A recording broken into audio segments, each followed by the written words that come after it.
These musicians are outcasts, the lepers of the music business. They've been banned by the radio stations, boycotted by record shops, blacklisted by promoters. The last time they played a concert was in July this year, and tonight they're playing in secret in the back room of a pub in Kent in an attempt to clear their name. The landlord thinks he's booked a country and western band. He couldn't be further from the truth. This burnt-out shell is all that's left of the last place that band, the Four Skins, played in. This is the Hambra Tavern in Southall, a largely Asian immigrant area. And it was here that three so-called Oi bands, including the Four Skins, came on July the 3rd to play a concert. They brought with them hundreds of skinhead fans, many of them known National Front supporters, who've been brought in by coach from the East End of London some 20 miles away. Before the concert, some of the skinheads assaulted elderly Asians in the street, and they daubed shop windows with National Front slogans. Later that night, the Asians retaliated, and what followed turned into a full-scale race battle. Asian youth threw petrol bombs and bricks through the windows of the Hambra Tavern. They fought with skinheads outside, and by the end of the evening, 110 people were in hospital, and the police had made dozens of arrests.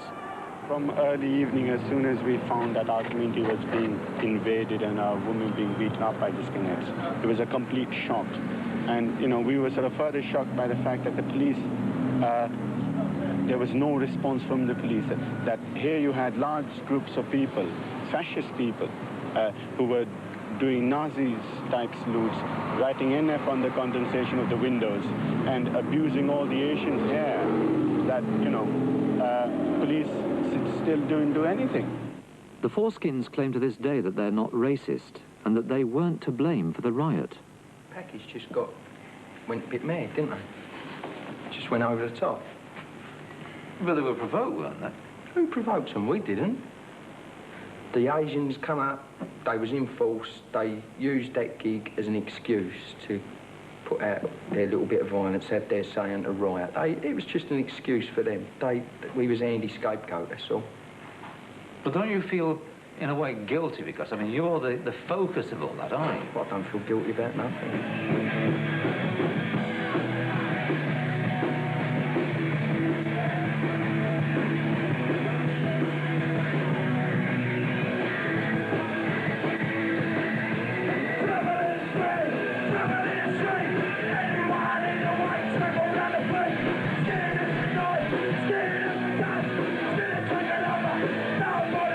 The press was merciless in its attack on the Oi bands. They were branded as right-wing extremists, racists, a dangerous influence on the young. Those in the music business who had flirted with them were condemned as being evil or naive. Naivety is probably the right word when you examine the whole style of the Oi bands.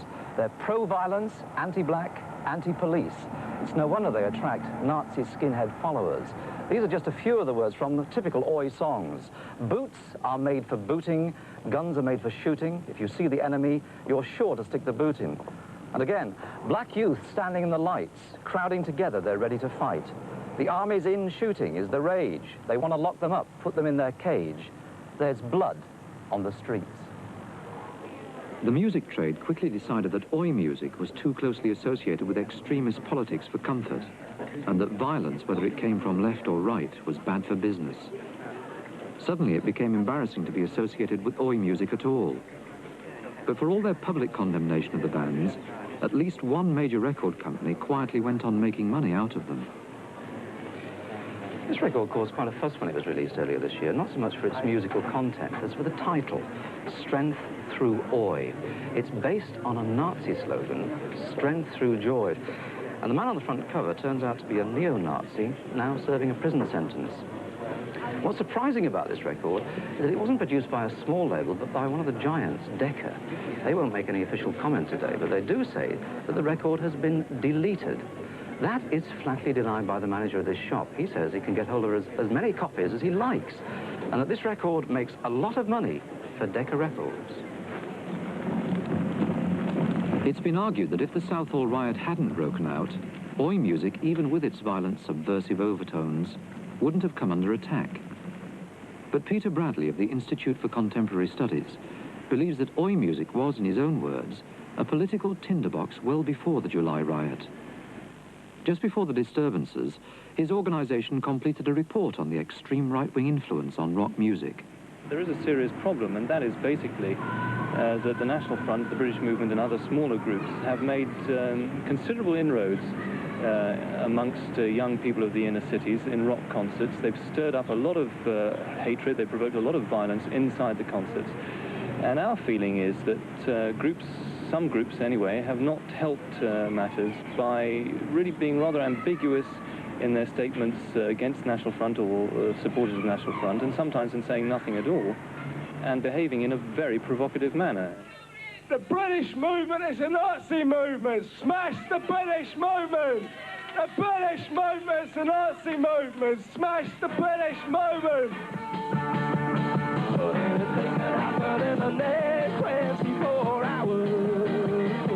It was to counteract the influence of the right-wing political groups on pop music that the Rock Against Racism campaign was started in the late 1970s.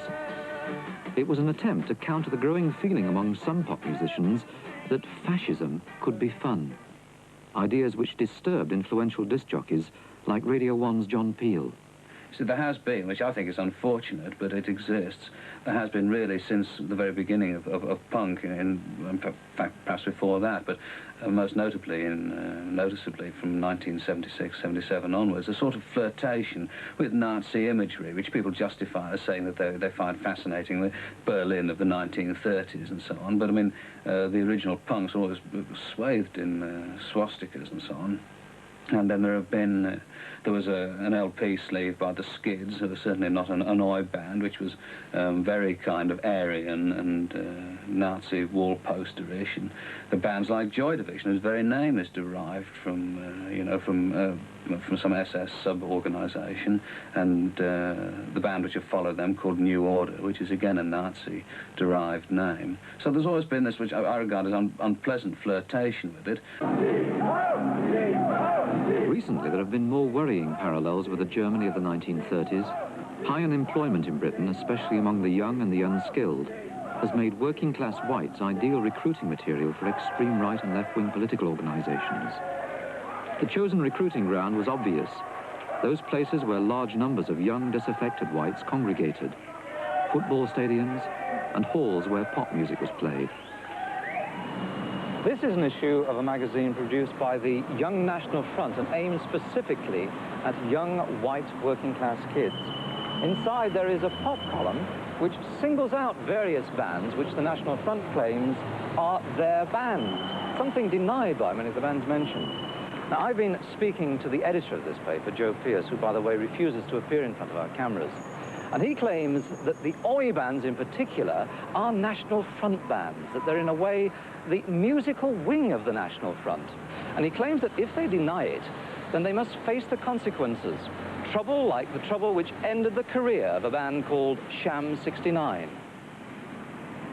The trouble happened in London, and according to the Rock Against Racism campaign, it set the pattern for much of the subsequent right-wing involvement in rock music. We're standing outside the Rainbow Theatre where Sham 69 played their farewell gig. On that occasion, something like half the audience were involved in Sieg Heil salutes, and that was organised around perhaps a core of 100 British movement sympathisers. They are organised in a number of different ways. They will try to organise their own entertainment, Rock Against Communism, which hasn't attracted many big-name musicians and is really the reason why they haven't succeeded with that particular campaign. They've also been involved in disrupting or attacking a large number of gigs. Certainly they've done this on a number of occasions with Rock Against Racism gigs. In Notting Hill, for instance, they attacked a gig we had organised with sledgehammers and crowbars, and 8 people were put in hospital. More recently, at the Rock Garden last Thursday, they attacked a punkabilly gig, and again, people were injured in the process. But perhaps most disturbing of all is the way in which the National Front and the British movement attached themselves, particularly to some of the bands who have a skinhead following, Madness, for example.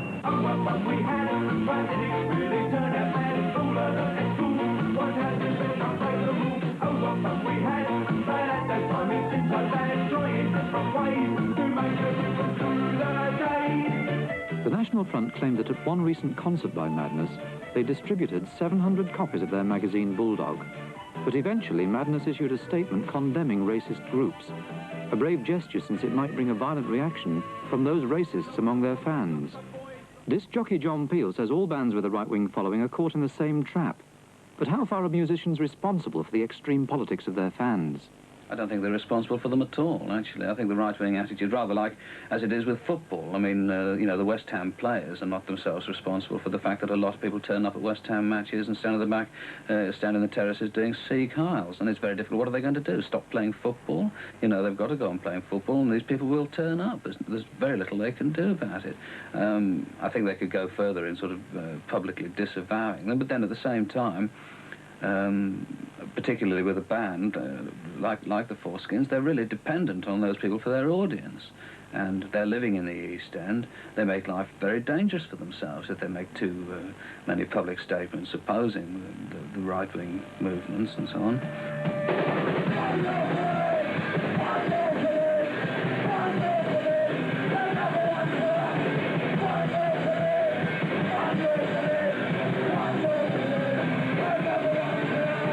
When the Four Skins made their attempt to rid themselves of their right-wing racist image, they made sure that the fans at their secret concert in Kent were there by invitation only.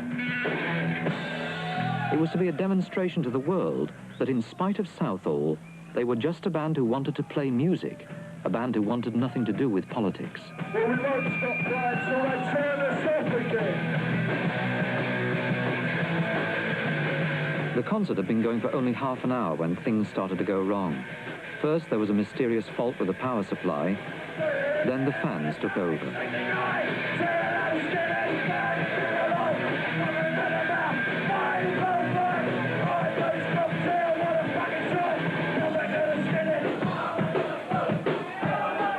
Some were wearing T-shirts decorated with the Union Jack, which happens, among other things, to be the adopted emblem of the National Front.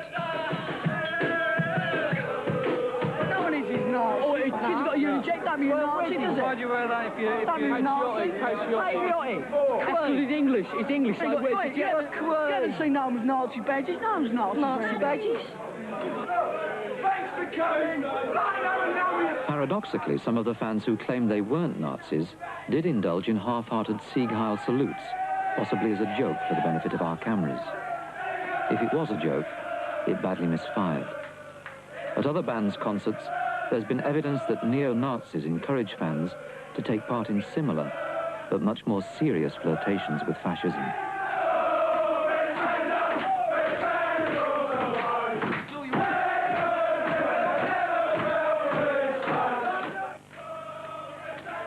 I don't think people actually stop and think enough about what it is that they're doing, and I think they could, I mean, there are plenty of other images which they could attach themselves to, but of course there is the desire to shock, and this is a very effective way of shocking, because in most people's minds, the sign of a swastika or something like that is still distressing, you know, it distresses me, and so it's the shock value, I think, that's important. People don't actually stop and think about what lies behind that and the very real dangers that exist.